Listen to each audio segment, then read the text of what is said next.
Hey, Randy Harp here with the Baptist Bible Fellowship Central Office. Excited to sit down with my good friend, Dr. Mark Milione, president of Mission University, and talk to you just a little bit about the upcoming Fellowship Week. I'm excited about it, looking forward to it. I got just a few questions, Dr. Mark, that I'll just kind of talk about. You know, you and I have been attending these things for years, really decades probably. Before we get into the details of this year, What's a memory, maybe one of your favorite memories of a fellowship week in the past, whether as time as president or even before as a pastor or even one as a student? So any of them stand out to you? The first thing when you ask a question like that comes to my mind is when we surrendered to go into ministry, that following year, it would have been like May of 1985. We came to Fellowship Week to visit the school because we had never been here, right. And to visit the campus and hopefully go see an apartment where we would live and all that. So we did those things, but I can remember the field house being full, and I remember W.E. Dowell preaching. I'd never heard him before, and I was just marveled at. He talked about the Bible shall ever stand. That was his message, and I remember that. Yeah. I remember that. You know, I remember his voice and just how he, preached, and the respect that he had in the whole place. So that's one that stood out. But hearing the singing and Earl Smith leading, and right. So as a young guy who was first time in a building like that, it was pretty cool, exciting. That is cool. How about, for me, it was 1994, the global meeting that happened here. That was actually, I was a student, when my first year as a student, and I'll never forget. My favorite memory ever was when we all sang How Great Thou Art, and everyone sang it in their native language, their heart language, and charismatics would have probably thought we were speaking in tongues if they walked in, but it's something I'll never forget. A lot of fun. How about as president? Any of them stand out? This is how many you've done now? Well, in May, this is my 14th anniversary. So, I can go back. I can probably tell you about each one and every year and the speakers and everything that we did, because it takes so much of your brain and time to organize it. But I think back to some of the speakers that we've invited in that were fun. I mean, just a couple years ago, O.S. Hawkins and what he talked about our history. A guy that's in kind of the news a lot right now is Jeremiah Johnston. Yeah. He's on everybody's podcast, and we had him here a couple years ago. Yeah. And what a great time that was, just talking about apologetics and resurrection and all the stuff that he's into now. So that's pretty cool that we've had him. Cool. And then just hearing, it's been fun to have some guys from our own movement. It's their first time, and they're all nervous and scared, but. I remember the first time I spoke at a National Fellowship meeting, you spoke the same day. We spoke, I think, back to back, or both same morning. So, I think. So, a lot of fun. That's right. So I figured 2020 would be your favorite fellowship meeting, right? Where we had to cancel or we didn't have thing. One? Oh man, what a year. Yeah, we endured a lot. Anybody's ever really recovered from that. So talk about, there's so much work that goes into planning one of these meetings. Has it gotten easier? This is your 13th, 14th time. Has it gotten easier? I think, in a sense that we have a system and we have people in place that lead. There's different teams for every aspect, and so we've got experienced people that help us. So it's gotten easier from the organizational planning side, but it's still just as hard every year to think about what are we going to talk about, who's going to talk about it, and How long did it take? Talk about it. When did you start planning for this meeting? Well, a year ago. Yeah. Is it like youth camp? As soon as one's done? That's right. As soon as it's done, and in fact, I've already got notes I keep notes in my phone when I have an idea. I've already got notes in my phone for 2027. Yeah. Just thinking through who and what, anything unique or different or special we can do. Hey, give me your best estimate. How many man hours do you think have gone into, from you have a great team here that helps lead different parts of it. I mean, it's got to be hundreds. Yeah, I don't know if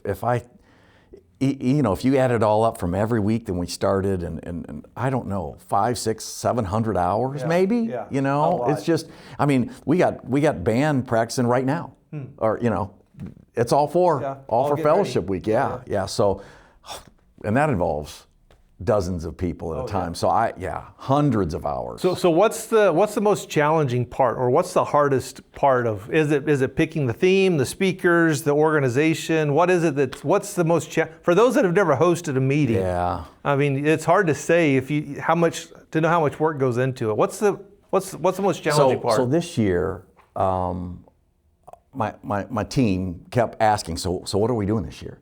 And for the longest time, it didn't hit me. And I hate to say that it really is a spiritual thing, but man, I really do trust God to lead us and help us to arrive at how can we best bless and help people. I remember as a pastor coming at times thinking, this is a break for me. I leave town, so I want to be in a place where I'm refreshed and encouraged. Yeah. And can hear some illustrations and new music, or so we try and do that. So, man, it took a long time, and my staff kept saying, "What do we do this? How about this? How about this?" And nothing. But then, I remember I was driving and it just hit me, and I began just putting down thoughts and names, and it just came together. Yeah. And I, came back and I said, "This is what we're going to do." Yeah. When you know, you know. When you know, you know. Yeah. And so honestly, that happens every year. I just let the Lord speak to me and seek that. So there's a lot of events that happen during the week, from the preaching to all the extra services or events. What's your personal favorite of the week? Well, I hate to say graduation only, but it is such a happy day. It really is. We love the students, and we work so hard to get them to that point. Right. And so they're happy, we're happy, not just because it's the end of the year, but it's just a happy day. So graduation, but also, even on like Tuesday night when everybody comes, some of us have meetings all day, but when we start, we're all together. Yeah. We're all in here together, and there's just an energy and a fun and a focus. Yeah. So it's just seeing everybody come back. I love the part you talk about Tuesday night, after the service Tuesday night. There's always, we've done party in the pit, we're doing something in the caf, or just to build a time to get everybody together, because it's friends you've not seen in a long time. So you talked about how this year's kind of idea or theme came together. The theme is, what's your story? What's your story? Talk a little bit about what that means to you, where it comes from. Sure. I've mentioned this a couple times for things, but I arrived at that theme for this fall because I saw students, and my concern was they weren't all engaged in everything that was going on campus. And I realized that being on campus is so important. Being part of things is so important. Barb and I look back on our story and realize we talk about those years today. We look back on the time living in the apartments and just working here. It was such an important, pivotal milestone in our life. And so I started with that theme, thinking about our students to make sure that they're getting the atmosphere and letting it sink in. And then it just, every time I'm in a church, there's alumni there. Yeah. And I always hear how important BBC was to their life, to their entire life. And so I think it's just an amazing thing for us to all look back. What was your story here? And how did God use that in your ministry and life today? Yeah, and we've heard some crazy stories, right? Yeah. I've had a few pastors ask me to ask you this specifically. What's the statute of limitations on some of the things that may have happened in the dorms if they share that story? That's a fair question, but there is no statute of limitations. I have all authority, to go back. So the fines may still That's correct. With interest. With interest. That's right. Or demerits. So it depends on what time you were here. Yeah. We've converted to the so demerits are now system. dollars. Yeah, that's right. So you've chosen a great lineup of speakers. I love. They're all friends of mine, friends of yours. Yeah. What goes into selecting a speaker for a fellowship meeting? It is not a formula. There's not I don't look at their giving. I don't look at the students. You know what? Again, this is another, I believe, a spiritual thing where I just kind of wait on the Lord to lay things on my heart. I do know these guys. I know all of them. And the more I got to thinking about this, I realized, I think a couple of them may have spoken in a national meeting, but by and large, these guys are all new, but they're doing a great job in ministry. They're great men, great families, love the Lord. And I'm just excited to kind of expose them to the National Fellowship. They're not officers. They're not influencers. They're just great guys and great pastors, and they're part of our movement that we need to hear from. Yeah, and I think our movement's better because of them. Yeah. And I think it's going to be great. Yeah. And I love that they're spread out from all across the country. Right. So they're coming from all over the place. Talk a little bit about other events that happen during the week. So the preaching service is what we come for. Some of us come for.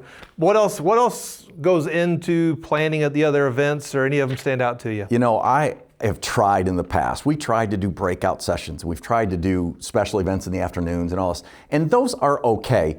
But what I have found is that people love to get together.